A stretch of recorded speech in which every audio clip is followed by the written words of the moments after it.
নমস্কার বন্ধুরা, আমাদের জেনারেল নলেজের ক্লাসে আপনাদের আবারও স্বাগত। আমাদের এই চ্যানেলে সোম থেকে শুক্রবার প্রতিদিন রাত 8টায় গুরুত্বপূর্ণ বাছাই করা জেনারেল নলেজের প্রশ্ন নিয়ে আলোচনা করা হয়। চলুন আজকের ক্লাসটি শুরু করা যাক। আজকের প্রথম কোশ্চেন হলো, বিখ্যাত জঙ্গল বুক উপন্যাসটির রচয়িতাকে। এই কোশ্চেনটা কিন্তু পিএসসির বহু এক্সামে, ডব্লিউবিপি কনস্টেবলেও বহুবার এসেছে। Option A Rudyard Kipling, option B George Bernard Shaw, option C Arthur Conan Doyle, option D P B Shelley. এক্ষেত্রে আনসার কী হবে? এক্ষেত্রে আনসার হবে অপশান এ, অর্থাৎ রুডিয়ার্ড কিপলিংই কিন্তু এই জঙ্গল বুক উপন্যাসটি লিখেছেন। জর্জ বার্নার্ড শ কী বই লিখেছেন? তার লেখা একটি বিখ্যাত বই হলো মাই ফেয়ার লেডি, তার লেখা বিখ্যাত বই। আর্থার কোনান ডয়েল কি লিখেছেন? হাউন্ড নামে একটি বিখ্যাত লেখা হলো আর্থার কোনানের। পিবি শেলিকে আমরা সবাই চিনি। পিবি শেলির একটা গুরুত্বপূর্ণ লেখা কি? জাস্ট রোজি পিবি শেলির একটি গুরুত্বপূর্ণ লেখনী। একটি পালক, একটি কাঠের বল বা একটি ইস্পাতের বলের মধ্যে শূন্যস্থানে কোনটি সবচেয়ে দ্রুত পতিত হয়? এই কোশ্চেনটি কিন্তু ডব্লিউবিপি পিএসসির ফুড এসআই 2019-এ এসেছে। এছাড়া ডব্লিউবিসিএসের প্রিলিমসেও এই কোশ্চেনটি বহুবার এসেছে। এক্ষেত্রে অপশান কি রয়েছে? একটি কাঠের বল, অপশান বি পালক, অপশান সি ইস্পাতের বল, অপশান ডি সবগুলোই সমান দ্রুততায় পড়বে। শূন্য মাধ্যমে এইগুলোর মধ্যে কোনটা আগে পড়বে এটা জিজ্ঞাসা করেছে। অপশানও রয়েছে। এক্ষেত্রে আনসার কি হবে? আনসার হবে অপশান ডি, অর্থাৎ সবগুলোই কিন্তু সমান দ্রুততায় পড়বে। কোশ্চেনটা কিন্তু খুবই ইম্পর্টেন্ট, এটা কিন্তু বারবার পরীক্ষায় আসছে। নিচের কোনটির সদর দপ্তর সুইজারল্যান্ডের জেনেভায় অবস্থিত নয়? Option A UNESCO, option B World Trade Organization, option C World Meteorological Organization, option D World Health Organization. এক্ষেত্রে আনসার কী হবে? আনসার হবে অপশান এ, অর্থাৎ ইউনেস্কো। ইউনেস্কো বাদে বাকি তিনটের কিন্তু সদর দপ্তর সুইজারল্যান্ডের জেনেভাতে রয়েছে। তাহলে ইউনেস্কো সদর দপ্তর কোথায় রয়েছে? মনে রাখবেন, ইউনেস্কো সদর দপ্তর কিন্তু ফ্রান্সের প্যারিসে রয়েছে। ইউনেস্কোর ফুল ফর্ম কি? ইউনেস্কোর ফুল ফর্ম হলো United Nations Educational Science and Cultural Organization. এই ইউনেস্কো কবে গঠিত হয়? ইউনেস্কো গঠিত হয় 1945 সালে। বর্তমানে এর মেম্বার কান্ট্রি কতগুলো? বর্তমানে এর মেম্বার কান্ট্রি রয়েছে কিন্তু 195। মনে রাখবেন, এরকম মেম্বার কান্ট্রির সংখ্যা কটা, এগুলোও কিন্তু বিভিন্ন এক্সামে আসছে। বন্ধুরা, সোম থেকে শুক্রবার যে প্রতিদিন ক্লাস হচ্ছে তার উপর নির্ভর করে রবিবার সকাল 9টায় জব লাভ স্টাডি আমাদের এই চ্যানেলের যে টেলিগ্রাম গ্রুপ রয়েছে সেখানে একটি করে এক্সাম নেওয়া হয়। আপনারা অবশ্যই এই এক্সামে পার্টিসিপেট করবেন। আমাদের এই চ্যানেলের যে লিঙ্ক রয়েছে সেটি ডেসক্রিপশানে দেওয়া রয়েছে। সোন নদীর উৎস হলো option A Yamunotri, option B Amarkantak, option C আরাবল্লী, অপশান ডি হিমালয়। এক্ষেত্রে আনসার কি হবে? এক্ষেত্রে আনসার হবে অপশান বি, অর্থাৎ অমরকণ্টক। অমরকণ্টক থেকেই সোন নদীর উৎপত্তি হয়েছে। অমরকণ্টক থেকে আর কোন নদীর উৎপত্তি হয়েছে? মনে রাখবেন, অমরকণ্টক থেকে সোন নদীর সাথে সাথে নর্মদা নদীরও কিন্তু উৎপত্তি হয়েছে। যমুনেত্রী থেকে কার উৎপত্তি হয়েছে? যমুনেত্রী থেকে উৎপত্তি হয়েছে যমুনা নদীর, অর্থাৎ যমুনা নদীর। আরাবল্লী থেকে কোন নদীর উৎপত্তি হয়েছে? আরাবল্লী থেকে উৎপত্তি হয়েছে সবরমতী নদীর।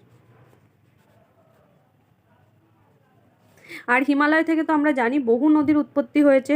সিন্ধু, সাতলেজ, শতদ্রু, সাতলেজ দুটোই সেম।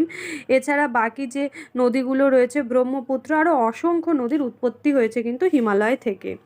ভারতের বৃহত্তম হ্রদ কোনটি? Option A Loktak, option B Kolleru, option C Pulicat, option D Chilka. এক্ষেত্রে আনসার কী হবে? এক্ষেত্রে আনসার হবে অপশান ডি, অর্থাৎ চিল্কা হ্রদটি, উপহ্রদটি কিন্তু বৃহত্তম হ্রদ।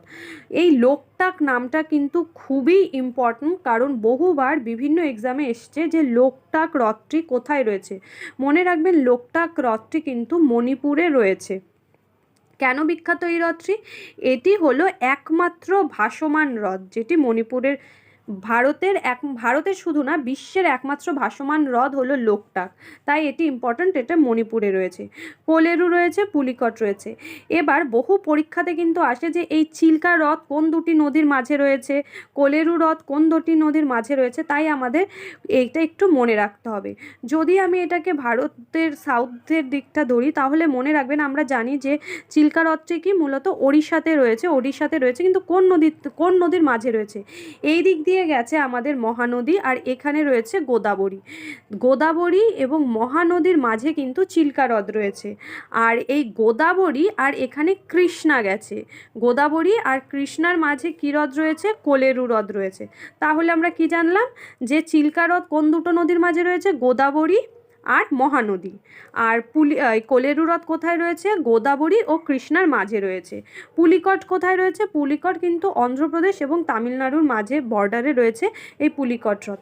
এটা কিন্তু ভেরি ভেরি ইম্পর্ট্যান্ট, WBCS এর প্রিলিমসে এসেছে যে কোলেরু হ্রদ কোন নদীর তীরে রয়েছে, অর্থাৎ কোন দুটো নদীর মাঝে রয়েছে, তাই এটা আমাদের মনে রাখতে হবে। ইরানের সংসদকে কি নামে চেনা যায়, option A national assembly, option B senate, option C congress, final option D মজলিস। তাহলে ইরানের সংসদকে আমরা কি বলি, অপশন ডি অর্থাৎ মজলিস।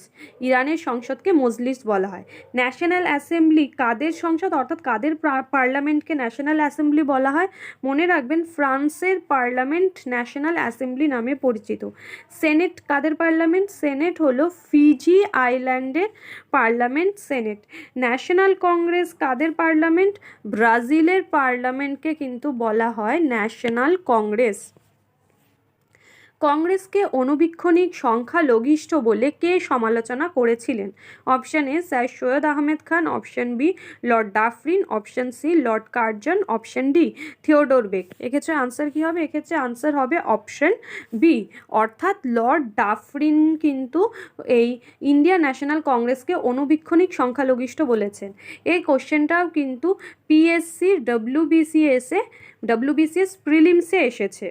আর মনে রাখবেন, আমাদের এই যে national Congress, Indian national Congress গঠিত হয়েছিল 1885 সালে। আর তখন ভারতের ভাইসরয় কে ছিলেন, 1885-তে কিন্তু ভারতের ভাইসরয় ছিলেন এই লর্ড ডাফরিন। নিম্নলিখিত আন্দোলনগুলির মধ্যে কোনটি বন্দে মাতরম আন্দোলন নামেও পরিচিত ছিল, অপশন এ আইন অমান্য আন্দোলন, অপশন বি অসহযোগ আন্দোলন, অপশন সি স্বদেশী আন্দোলন, অপশন ডি ভারত ছাড়ো আন্দোলন। এক্ষেত্রে আনসার কি হবে, আনসার হবে অপশন সি অর্থাৎ স্বদেশী আন্দোলন আমরা বন্দে মাতরম আন্দোলন নামেও জানি। এই স্বদেশী আন্দোলন কবে চালু হয়, স্বদেশী ও বয়কট আন্দোলন কিন্তু চালু হয় 1905 সালে।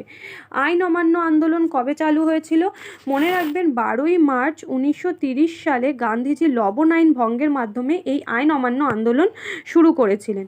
অসহযোগ আন্দোলন শুরু হয় কবে, অসহযোগ আন্দোলন শুরু হয় 1920 সালে। আর ভারত ছাড়ো আন্দোলন অর্থাৎ কুইট ইন্ডিয়া মুভমেন্ট কবে চালু হয়, 1942 সালে 9 অগস্ট কিন্তু কুইট ইন্ডিয়া মুভমেন্ট চালু হয়।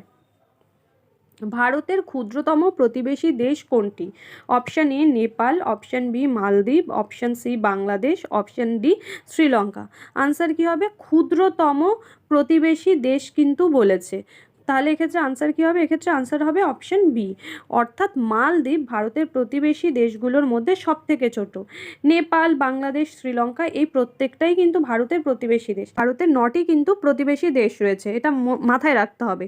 এর মধ্যে 7টা হচ্ছে স্থল প্রতিবেশী এবং 2টো হচ্ছে জল প্রতিবেশী দেশ।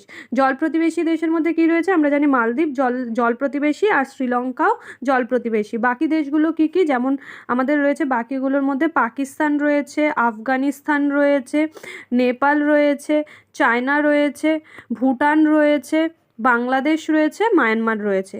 তাহলে এই কোশ্চেনটা কিন্তু মাথায় রাখতে হবে।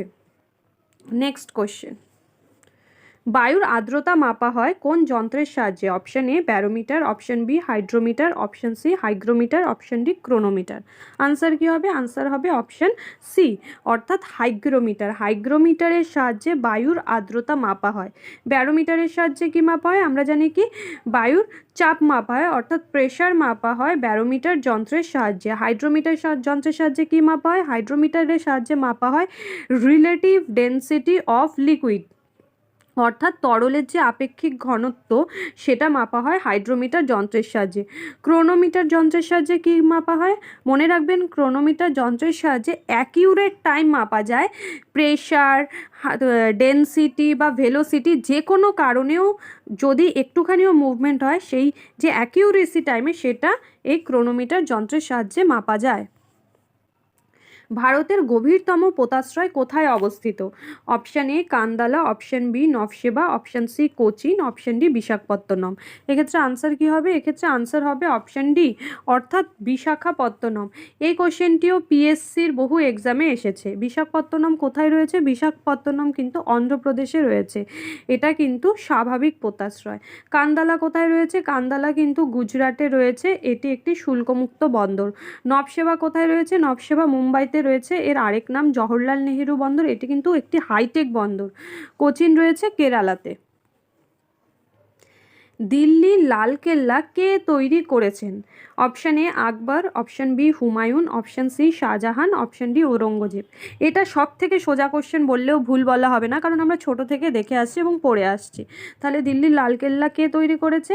এক্ষেত্রে আনসার হবে অপশান সি, অর্থাৎ শাহজাহান দিল্লির লালকেল্লা তৈরি করেছে। শাহজাহান আর কি তৈরি করেছে? শাহজাহান তাজমহল তৈরি করেছেন, আগ্রার মতি মসজিদ তৈরি করেছেন, জামা মসজিদ তৈরি করেছেন, এছাড়া লালকেল্লা তৈরি করেছেন, আরও বহু বিল্ডিং তিনি তৈরি করেছেন। আকবর কি তৈরি করেছেন? আকবর কিন্তু আগ্রা ফোর্ট তৈরি করেছে, এছাড়া পঞ্চমহল তৈরি করেছে, এলাহাবাদ পোর্টও কিন্তু আকবর তৈরি করেছে। হুমায়ুন কি তৈরি করেছে? হুমায়ুন তৈরি করেছে পুরানো কেল্লা, যেটা দিল্লিতেই রয়েছে, সেটা হুমায়ুন তৈরি করেছে। দিনপান্থ নামে যে লাইব্রেরি, সেটাও কিন্তু হুমায়ুন তৈরি করেছে। ঔরঙ্গজেব কি তৈরি করেছে? ঔরঙ্গজেব কিন্তু বিবিকা মাকবারা তৈরি করেছেন। মিনি তাজমহল কাকে বলা হয়? Option A Lal Qila, option B Bara Imambara, option C Bibi ka Maqbara, option D কোনোটিই নয়। আনসার কী হবে? আনসার হবে অপশান সি, অর্থাৎ বিবিকা মাকবারা। বিবিকা মাকবারাকে বলা হয় মিনি তাজমহল। লালকেল্লা কে তৈরি করেছে? আমরা এক্ষুনি যা পড়লাম, লালকেল্লা শাহজাহান তৈরি করেছে। বড় ইমামবাড়া কে তৈরি করেছেন? বড় ইমামবাড়া তৈরি করেছেন আসাফউদ্দৌলা। আকবরের সমাধিসৌধ কোথায় রয়েছে? Option A Agra, option B Sikandra, option C Sasaram, option D Lahore. এক্ষেত্রে আনসার কী হবে? আনসার হবে অপশান বি, অর্থাৎ সেকেন্দ্রা। রাখবেন, সেকেন্দ্রা যদি অপশানে না থাকে তখন কিন্তু আগ্রাও হবে, কারণ আগ্রার কাছে সেকেন্দ্রাতেই কিন্তু আকবরের সমাধি রয়েছে। সাসারামে কার সমাধি রয়েছে? সাসারামে রয়েছে শেরশাহের সমাধি। শেরশাহের সমাধি সাসারামে রয়েছে। এটাও কিন্তু বহুবার এক্সামে এসেছে। লাহোরে কার সমাধি রয়েছে? লাহোরে রয়েছে জাহাঙ্গীরের সমাধি।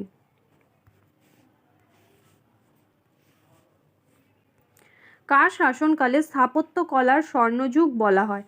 কার শাসনকালকে স্থাপত্য কলার স্বর্ণযুগ বলা হয়? Option A Babur, option B Humayun, option C Shah Jahan, option D Aurangzeb. Answer কী হবে? আনসার হবে অপশান সি, অর্থাৎ শাহজাহানকে বলা হয় স্থাপত্য কলার স্বর্ণযুগ। শাহজাহানের সময়কালকে বলা হয়, কারণ আমরা জানি যে তার সময়ে বহু স্থাপত্য সৃষ্টি হয়েছে। তাজমহল, তারপর আগ্রার মতি মসজিদ, জামা মসজিদ, লালকেল্লা, এছাড়া ময়ূর সিংহাসন তার সময়ই ছিল। বন্ধুরা, সোম থেকে শুক্রবার প্রতিদিনই কিন্তু আমরা জব লাভ স্টাডি এই চ্যানেলে রাত 8টায় জিকে ক্লাস দিই। আর ঠিক একইভাবে আমরা প্রতি সোম থেকে শুক্রবার সকাল 8টায় কারেন্ট অ্যাফেয়ার্স ক্লাস দিই আমাদের আরেকটি চ্যানেল ওয়ান লাইনার এডুকেশনে। আপনারা অবশ্যই দুটো চ্যানেলের দিকেই নজর রাখবেন।